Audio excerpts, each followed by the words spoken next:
Hello, I'm Stuart. Before we start, we want to share that this video uses AI for graphics and voice, but all the information is manually researched by our team.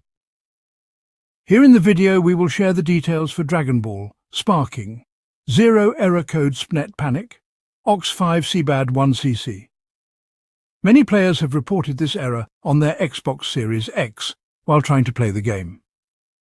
According to our research, the error is likely caused by game bugs, server-side issues, or temporary network interruptions. The first thing you should try is restarting your console and network router.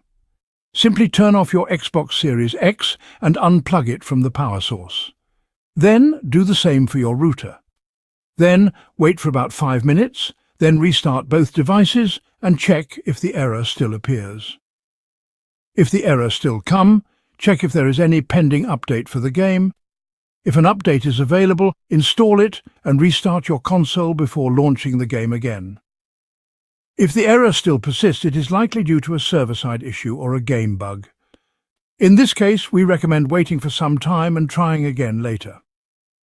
Meanwhile, consider contacting game support and reporting the issue so they can investigate and provide further assistance.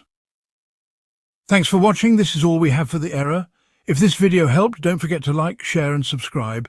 Have any questions or issues? Drop them in the comments below. See you in the next one.